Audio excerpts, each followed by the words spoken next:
Hello everyone, welcome back to my channel Drishti में। तो आज मैं फिर से लुसेंट हिस्ट्री का टॉपिक विदेशी यात्रियों से मिलने वाली प्रमुख जानकारी का एक्सप्लेन करने चाह रही हूँ। तो हमारे इतिहास के बारे में जो है ना, विदेशी यात्रियों के बारे में भी हमको विदेशी यात्रियों जो यहाँ पे आए और यहाँ के बारे में लिखे, तो उन्होंने जो लिख के गए उनसे भी हमको बहुत कुछ प्राप्त होता है। तो पहले जो विदेशी यात्री हैं यूनानी रोमन लेखक में है एक टेसियस जो है ये ईरान के हैं। कहाँ के हैं? ईरान के। तो यही पूछा जाता है ईरान के। और ये जो भारत के बारे में लिखे हैं वो काफ़ी आश्चर्यजनक है और आश्चर्यजनक कहानियों से परिपूर्ण है, मतलब अविश्वसनीय है। ऐसा लिखे हैं कि विश्वास करने लायक नहीं है। दूसरे हैं हेरोडोटस को इतिहास का पिता कहा जाता है। किसको इतिहास का पिता कहा जाता है? तो हेरोडोटस को जो है इतिहास का पिता कहा जाता है। हेरोडोटस को इतिहास का पिता कहा जाता है। ये भी याद रखिएगा, किसको इतिहास का पिता कहा जाता है? तो हेरोडोटस को। हेरोडोटस जो है इसने अपनी पुस्तक हिस्टोरिका, हेरोडोटस कौन सा पुस्तक लिखे हैं? हिस्टोरिका। 5वीं शताब्दी ईस्वी पूर्व के भारत फारस के संबंध का वर्णन किया है। जो हेरोडोटस हैं वो भारत और फारस के संबंध के बारे में वर्णन किए हैं, परंतु इसका विवरण भी अनुसूत्रियों एवं अफवाहों पर है। लेकिन इनका विवरण भी सुने हुए, जो दूसरे लोगों से सुने इन्होंने और जो अफवाह सुने उसी पर आधारित है, ऐसा कहा जा रहा है लुसेंट में। नेक्स्ट जो यात्री हैं वो भी यूनानी है, सिकंदर के साथ आने वाले लेखकों में हैं नियार्कस आए थे, आने सिक्रेटस, आरस्टिबुलस के विवरण अधिक प्रामाणिक एवं विश्वसनीय है। इसमें कहा जा रहा है कि जो सिकंदर के साथ जो कुछ लेखक आए थे जिनका नाम था आरिस्टोबुलस, आने सिक्रेटस और नियार्कस, तो ये जो है इनका ये जो लिखे हैं कुछ प्रामाणिक है, मतलब सही लगता है।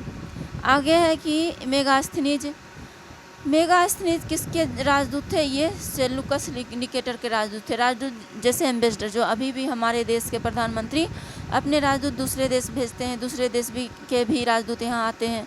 तो इसी तरह से उस टाइम भी मेगास्थनीज जो के राजदूत कौन थे? Seleucus Nicator, Megasthenes. तो पूछा जाता है कि सेल्यूकस निकेटर किसके राजदूत थे? तो मेगास्थनीज के। और ये भी कई बार पूछा गया है कि सेल्यूकस निकेटर जो थे किसके दरबार में आए थे? तो ये चंद्रगुप्त मौर्य के दरबार में आए थे। चंद्रगुप्त प्रथम दे देगा ऑप्शन में, तो नहीं, ये चंद्रगुप्त मौर्य के दरबार में आए थे। और जो ये किताब लिखे थे सेल्यूकस निकेटर, इनके किताब का नाम था इंडिका। क्या नाम था? मेगास्थनीज। ये सेल्यूकस निकेटर के राजदूत थे और जो मेगास्थनीज जो बुक लिखे थे वो इंडिका नाम था। तो पूछा जाता है कि इंडिका किसने लिखा था? तो इंडिका जो लिखे थे वो मेगास्थनीज ने लिखे थे। मौर्य युग में समाज एवं संस्कृति के विषय में लिखा था। आगे है डायमेकस जो है ये सीरिया के थे। ये सीरियन नरेश अंत्योकस के राजदूत थे जो बिंदुसार के दरबार में आया था। तो पूछा जाता है कि डायमेकस जो थे वो कहाँ के थे? तो सीरिया के थे। और किसके राजदूत थे? अंत्योकस के। किसके दरबार में आए थे? तो ये बिंदुसार के दरबार में आए थे। और इसका विवरण भी मौर्य युग से संबंधित है। और जो डायमेकस जो आए थे इनका विवरण भी किससे संबंधित है? मौर्य युग से। आगे है डायोनेसियस। यह मिस्र नरेश टॉलमी फिलाडेल्फस का राजदूत था। डायोनेसियस जो थे ये मिस्र नरेश टॉलमी फिलाडेल्फस के राजदूत थे। और ये जो कहाँ के थे? मिस्र जो अशोक के राज दरबार में आया था। और मिस्र कहाँ है? अभी मिस्र दक्षिण अफ्रीका कॉन्टिनेंट में है। तो अशोक के राज दरबार में यह थे। डायोनेसियस मिस्र नरेश टॉलमी फिलाडेल्फस का राजदूत था। ये अशोक के राज दरबार में आए थे। नेक्स्ट है टॉलमी जो है 2री शताब्दी में भारत का भूगोल नामक पुस्तक लिखी। इससे भी भारत के बारे में बहुत जानकारी मिलती है। प्लिनी जो थे इसने प्रथम शताब्दी में नेचुरल हिस्ट्री नामक पुस्तक लिखी। इसमें भारतीय पशुओं, पेड़ पौधों, खनिज आदि पदार्थों का विवरण मिलता है। तो प्लिनी जो थे वो किसके बारे में लिखे? ये लिखे हैं भारतीय पशु, ये नेचुरल हिस्ट्री इनकी पुस्तक का नाम है। ये पूछा जाता है नेचुरल हिस्ट्री किनकी पुस्तक का नाम है, तो ये प्लिनी का, और ये भारत के प्रकृति के बारे में लिखे भी हैं। आगे है Periplus of the Erythraean Sea. Periplus of the Erythraean Sea इस पुस्तक के लेखक के बारे में जानकारी नहीं है। यह लेखक करीब 80 ईस्वी में हिंद महासागर की यात्रा पर आया था और इसने उस समय के भारत के बंदरगाहों तथा व्यापारिक वस्तुओं के बारे में जानकारी दी है। मतलब कह रहा है कि पेरिप्लस ऑफ द इरीथ्रियन सी जो है ये इस पुस्तक के लेखक के बारे में जानकारी नहीं है। कोई कौन है इसके लेखक, ये जानकारी नहीं है। तो ये 80 ईस्वी में हिंद महासागर में के यात्रा पर कोई लेखक आए थे, वही लिखे हैं। आगे हम पढ़ेंगे चीनी लेखक के बारे में। किनके बारे में पढ़ेंगे? चीनी लेखक के बारे में पढ़ेंगे। तो चीनी लेखक जो हैं, कौन कौन है चीनी लेखक? तो चीनी लेखक है पहले फाहियान। यह चीनी यात्री गुप्त नरेश चंद्रगुप्त द्वितीय के समय आए थे। जो फाहियान है चीनी यात्री गुप्त नरेश चंद्रगुप्त द्वितीय के समय आए थे। जो हैं गुप्त नरेश चंद्रगुप्त द्वितीय के समय में कौन आए थे? फाहियान। और दे देगा ऑप्शन में कि चंद्रगुप्त प्रथम, चंद्रगुप्त मौर्य। तो इसका आंसर गलत हो जाएगा, चंद्रगुप्त प्रथम और चंद्रगुप्त मौर्य। इसका आंसर होगा गुप्त नरेश चंद्रगुप्त द्वितीय। जो फाहियान थे वो चंद्रगुप्त द्वितीय के दरबार में आए थे।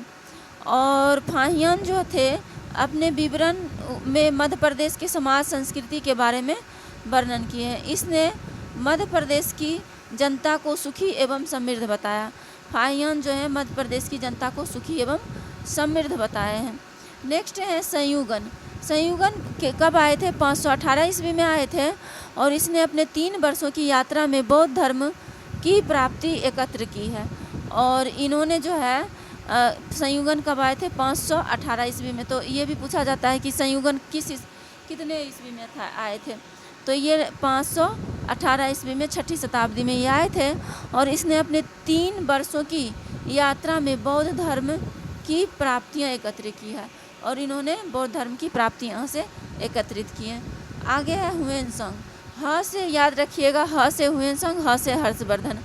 हुएनसांग जो थे हर्षवर्धन के समय आए थे, के शासनकाल में भारत आया था। हुएनसांग 629 ईस्वी में चीन से भारतवर्ष के लिए प्रस्थान किया। और लगभग 1 वर्ष की यात्रा के बाद सर्वप्रथम वह भारतीय राज्य कहाँ पहुँचे थे? कपिसा पहुँचा। भारतीय राज्य कहाँ पहुँचे? कपिसा। भारत में 15 वर्षों तक ठहर कर 645 ईस्वी में लौट गया। मतलब हुएनसांग जो है ये पहले भारतीय राज्य कपिसा पहुँचे और भारत में 15 वर्ष तक ठहर कर 645 ईस्वी में चीन लौट गया। और ये जो थे हुएनसांग वह बिहार 15 वर्षों तक, कितने साल तक रहे थे? 15 साल तक। ये भी पूछा जा सकता है कितने साल तक रहे? 15 साल तक। और कब चीन लौटे थे? तो 645 ईस्वी में, 645 ईस्वी में ये चीन लौट गए थे। और वे बिहार के नालंदा जिले में स्थित नालंदा विश्वविद्यालय में अध्ययन करने के लिए आए थे। बौद्ध ग्रंथ को एकत्र कर ले जाने के लिए आए थे। बौद्ध धर्म का स्टडी करने और बौद्ध जितने ग्रंथ थे उसको ले जाने के लिए आए थे। और इनका जो भ्रमण वृत्तांत CU की नाम से प्रसिद्ध है। और जो अपने भ्रमण के बारे में जो लिखे हैं वो किस नाम से प्रसिद्ध है? CU की, जिनमें 138 देशों का विवरण मिलता है। और इस CU की बुक में 138 देशों का विवरण मिलता है। और इसके अनुसार सिंध का राजा शूद्र था। और जो है हुएनसांग के अनुसार, हुएनसांग का कहना था कि सिंध का राजा कौन था? शूद्र था। हुएनसांग हर्षकालीन समाज, धर्म और राजनीति के बारे में वर्णन किए। ये काफ़ी इम्पोर्टेंट है कि हुएनसांग किस काल का वर्णन किया है? तो हर्षकालीन समय। आए भी थे ये हर्ष के समय। आगे है हुएनसांग के अध्ययन के समय नालंदा विश्वविद्यालय के कुलपति आचार्य शीलभद्र थे। तो ये भी पूछा जा सकता है कि हुएनसांग के समय नालंदा विश्वविद्यालय के आचार्य कौन थे? तो शीलभद्र थे।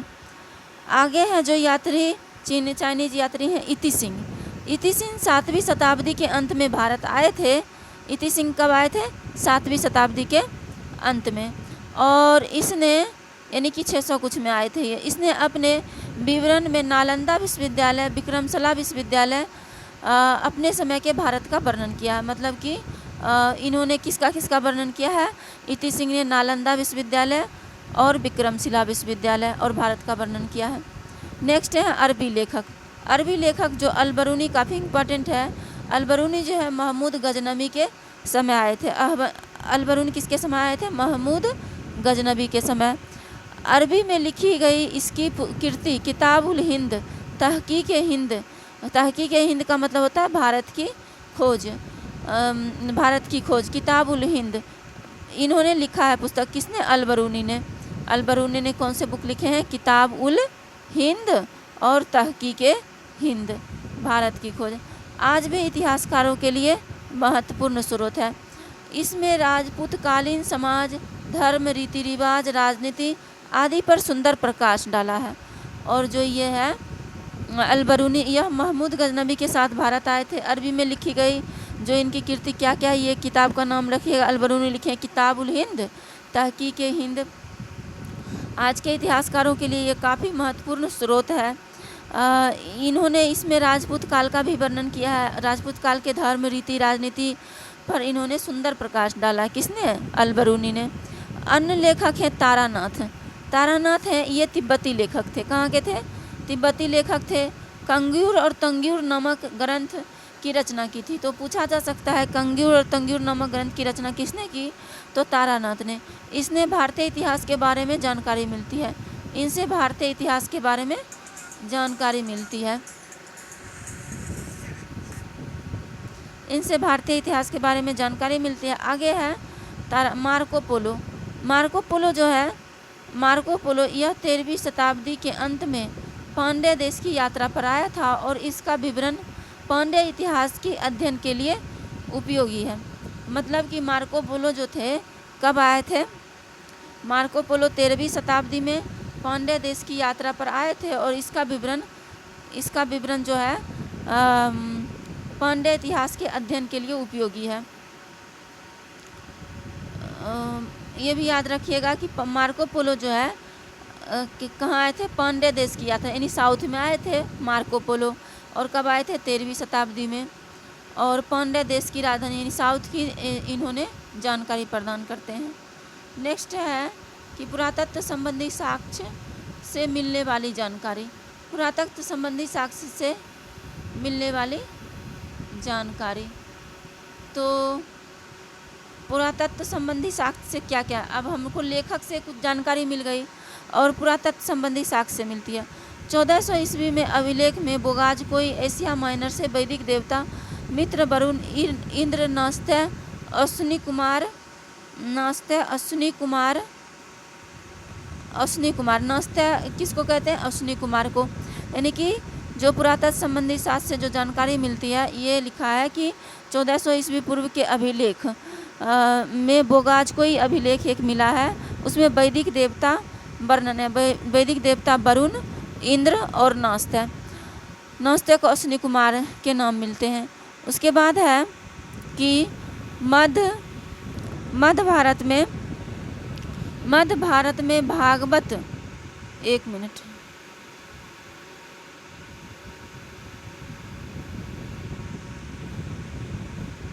मध्य भारत में भागवत धर्म विकसित होने का प्रमाण यबुन राजदूत हेलियोडोरस के बेसनगर गरुड़ स्तंभ से प्राप्त होता है। बेसनगर गरुड़ स्तंभ से प्राप्त होता है। सर्वप्रथम भारतवर्ष का जिक्र हाथी गुम्फा अभिलेख में है। सर्वप्रथम भारतवर्ष का जिक्र किस में है? हाथी गुम्फा अभिलेख में। सर्वप्रथम दुर्भिक्ष का जानकारी देने वाला अभिलेख सहगौरा अभिलेख है। यानी कि अकाल जो पड़ा था, ये इसकी जानकारी देने वाला सबसे पहला अभिलेख कौन है? सहगौरा। सहगौरा कहाँ है? यूपी में है। नेक्स्ट है कि सर्वप्रथम भारत पर होने वाले हून आक्रमण की जानकारी भीतरी स्तंभ लेख से प्राप्त होता है। और हून जो आक्रमण किए थे उनकी जानकारी हमको कहाँ से प्राप्त होता है? तो भीतरी स्तंभ लेख से प्राप्त होता है। सती प्रथा का सबसे पहला उल्लेख जो है, उल्लेख का साक्ष्य एरन अभिलेख शासक भानुगुप्त, यानी कि गुप्त काल में हमको सती प्रथा का प्रमाण मिल गया था। आगे है कि रेशम बुनकर की श्रेणियों की जानकारी मंदसौर अभिलेख से प्राप्त होती है। ये जो रेशम बुनकर हैं इनकी जानकारी हमको कहाँ से प्राप्त होती है? मंदसौर अभिलेख से। अभिलेखों का अध्ययन क्या कहलाता है? इपिग्राफी। याद रखिएगा, इपिग्राफी किसको कहते हैं? अभिलेखों के अध्ययन को इपिग्राफी कहते हैं। कश्मीरी नवपाषाणिक पुरास्थल बुर्जहोम से गर्ताबास गड्ढा घर का साक्ष्य मिला है। इनमें उतरने के लिए सीढ़ियाँ होती है। तो पूछा जाता है गर्ताबास कहाँ मिला है? तो गर्ताबास मिला है बुर्जहोम से। बुर्जहोम कहाँ है? कश्मीर में है। नेक्स्ट है प्राचीनतम सिक्कों को आहत सिक्के कहा जाता है।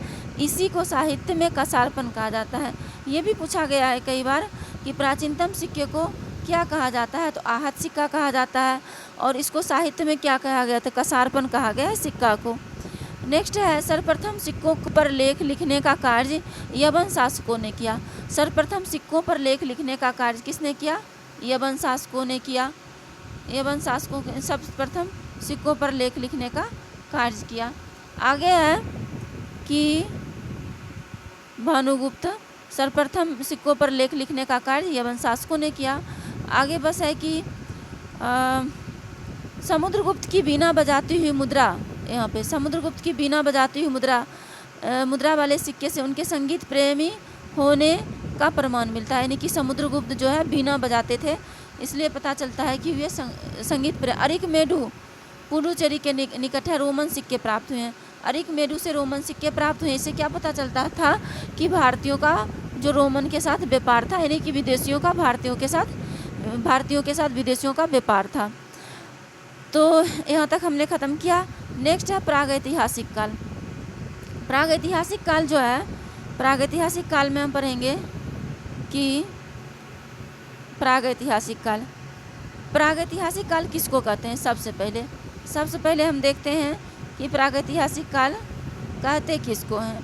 तो प्रागैतिहासिक काल जिस काल में मनुष्य ने घटनाओं के कोई लिखित विवरण उद्धृत नहीं किया उसे प्रागैतिहासिक काल कहते हैं। जिस काल में मनुष्य ने घटनाओं का कोई लिखित विवरण उद्धृत नहीं किया उसे प्रागैतिहासिक काल कहते हैं। मानव विकास के उस काल को इतिहास कहा जाता है जिसका विवरण लिखित रूप में उपलब्ध है।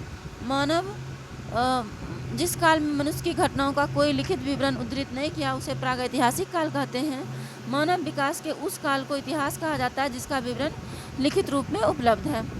यानी कि जिस काल में कोई लिखित घटना नहीं मिली है उसे प्रागैतिहासिक काल कहेंगे। और जिस काल में मानव विकास के उस काल को इतिहास, जिसका विवरण लिखित रूप में है उसको इतिहास कहेंगे।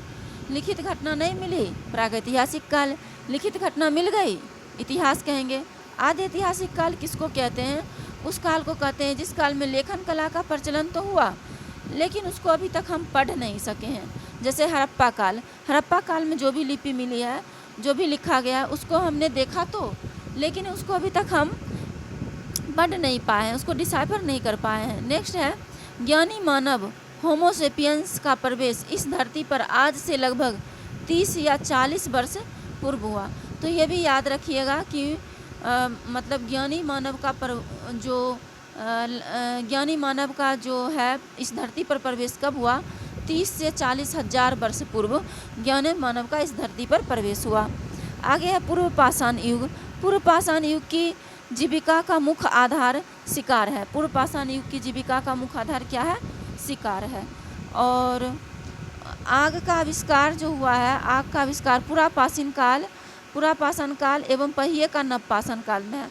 आग का आविष्कार पुरापाषाण काल में हुआ एवं पहिए का आविष्कार नवपाषाण काल में हुआ। मनुष्य में अस्थायी निवास की प्रवृत्ति नवपाषाण काल में हुई तथा उसने सबसे पहले कुत्ता को पालतू बनाया। जो मनुष्य का अस्थायी निवास जो है कब हुआ? तो नवपाषाण काल में हुआ। और उसने सबसे पहले किसको पालतू बनाया? तो कुत्ता को। नेक्स्ट है कि मनुष्य ने सर्वप्रथम तांबा धातु का प्रयोग किया। मनुष्य ने सर्वप्रथम किसका प्रयोग किया? तांबा धातु का प्रयोग किया। उसके द्वारा बनाया जाने वाला औजार कुल्हाड़ी प्राप्ति स्थल अतिरंपकम है। उसके द्वारा जो औजार बनाया जा रहा था उसका प्राप्ति स्थल क्या है? अतिरंपकम। कृषि का आविष्कार नवपाषाण काल से हुआ। कृषि का आविष्कार कब से हुआ? नवपाषाण काल में हुआ कृषि का आविष्कार। प्रागैतिहासिक अन्न उत्पादक स्थल मेहरगढ़ पश्चिमी बलूचिस्तान में अवस्थित है। कृषि के लिए अपनाई गई सबसे प्राचीन फसल गेहूं एवं जौ है। कृषि के लिए अपनाई गई सबसे प्राचीन फसल क्या है? गेहूं एवं जौ। पल्लावरम नामक स्थान पर प्रथम भारतीय पुरापाषाण कालीन कलाकृति की खोज हुई। पल्लावरम नामक स्थान पर जो है सबसे पहले जो है प्रथम भारतीय पुरापाषाण कलाकृति की खोज हुई। तो पूछा जा सकता है कि सबसे प्रथम जो पुरापाषाण कलाकृति की खोज कहाँ हुई? तो ये पल्लावरम में। कहाँ है ये? साउथ में। नेक्स्ट है, भारत में पूर्व प्रस्तर युग के अधिकांश औजार स्फटिक पत्थर के बने हैं। यानी कि भारत में पूर्व प्रस्तर युग में जो औजार बने हैं वो स्फटिक पत्थर के बने हैं। स्फटिक क्या? एक टाइप का पत्थर है, पत्थर का नाम है। नेक्स्ट है, भारत का सबसे प्राचीन नगर मोहनजोदड़ो है सिंधी भाषा में, जिसका अर्थ मृतकों का टीला होता है। भारत का सबसे प्राचीन स्थल कौन है? मोहनजोदड़ो, और सिंधी भाषा में इसका अर्थ क्या होता है? मृतकों का टीला। आज हमने यहाँ तक ख़त्म किया। प्रागैतिहासिक काल हमने ख़त्म कर लिया। अब जो है हम प्रागैतिहासिक काल के बाद आदिऐतिहासिक काल भी पढ़ा, इतिहास किसे कहते हैं ये भी पढ़ा, नवपाषाण काल पढ़ा। अब पढ़ेंगे पूर्वपाषाण काल पढ़ा। अब पढ़ेंगे हम इतिहास। इतिहास जो है लिखे साक्ष्य मिले हैं, अभी उसको हम पढ़ नहीं पाए हैं। तो देखिए इतिहास जो है इतिहास जो है ये सिंधु घाटी सभ्यता। तो सबसे पहले सिंधु घाटी सभ्यता का इतिहास हम पढ़ेंगे। तो सिंधु घाटी सभ्यता जो है वो कैसे पता चला हमें सिंधु घाटी सभ्यता के बारे में? तो इसकी एक कहानी है जो एनसीईआरटी में दी हुई है, उसको हम उस कहानी को कहेंगे तो काफ़ी टाइम लग जाएगा। तो हम यहाँ पे से पढ़ते हैं कि रेडियो कार्बन 14 जैसी नवीन विश्लेषण पद्धतियों के द्वारा सिंधु सभ्यता की सर्वमान्य तिथि 2350 से 1750 मानी गई है। यानी कि रेडियो कार्बन 14 नवीन विश्लेषण पद्धति के द्वारा सिंधु सभ्यता की सर्वमान्य जो तिथि है 2350 से 1750 माना गया है। आगे सिंधु सभ्यता की खोज राय बहादुर सहनी ने की। सिंधु सभ्यता की खोज किसने की? राय बहादुर सहनी ने सिंधु सभ्यता की खोज राय बहादुर सहनी ने की। नेक्स्ट है सिंधु सभ्यता जो है, सिंधु सभ्यता को प्रागैतिहासिक, प्रोटो हिस्टोरिक अथवा कांस्य ब्रोंज युग में रखा जा सकता है। ब्रोंज युग में इस सभ्यता के मुख्य निवासी द्रविड़ एवं भूमध्य सागरीय थे। सिंधु सभ्यता का सर्वाधिक पश्चिमी पुरास्थल सूतका गेंडोर बलूचिस्तान, जैसे कि ये मान लीजिए ये तो कह रहा है कि सिंधु सभ्यता का जो सबसे पुराना स्थल है ये सूतका गेंडोर, यानी कि सूतका गेंडोर बलूचिस्तान, यानी कि ये इधर पश्चिम में होगा, यहाँ पे सूतका गेंडोर बलूचिस्तान में। और आगे है पूर्वी पुरास्थल। नेक्स्ट है आलमगीरपुर जिला मेरठ उत्तर प्रदेश, यहाँ पर होगा आलमगीरपुर जिला मेरठ उत्तर प्रदेश। उसके बाद है उत्तरी पुरास्थल मांदा जिला अखनूर जम्मू कश्मीर, यहाँ पर होगा मांदा, ऊपर में होगा मांदा जिला जम्मू कश्मीर। और यहाँ पर होगा दक्षिणी पुरास्थल दायमाबाद अहमदनगर महाराष्ट्र, अहमदनगर महाराष्ट्र, ये रहा दायमाबाद जिला अहमदनगर महाराष्ट्र। तो यहाँ हो जाएगा दायमाबाद महाराष्ट्र। तो इस तरह से हमने देखा कि सिंधु घाटी सभ्यता का कितना विस्तार है। आगे हम देखेंगे कि सिंधु सभ्यता, सैंधव सभ्यता क्या थी? नगरीय सभ्यता थी। ये जो सभ्यता थी क्या थी? नगरीय सभ्यता थी। और ये है सैंधव सभ्यता से प्राप्त परिपक्व अवस्था वाले केवल 6 को ही बड़े नगर से 6 को ही बड़े नगर की सिंधु सभ्यता नगरीय सभ्यता थी। सैंधव सभ्यता से प्राप्त एक मिनट सिंधु सभ्यता या सैंधव सभ्यता नगरीय सभ्यता थी। सैंधव सभ्यता से प्राप्त परिपक्व सिंधु सभ्यता को सैंधव सभ्यता नगरीय सभ्यता थी। सैंधव सभ्यता से प्राप्त परिपक्व अवस्था वाले केवल 6 को ही बड़े नगर, सॉरी हम सिंधु सभ्यता फिर से पढ़ते हैं, एक मिनट। नहीं तो आज के लिए इतना ही दोस्तों। हम नेक्स्ट कल के वीडियो में सिंधु सभ्यता पढ़ेंगे। Okay bye. Thank you very much.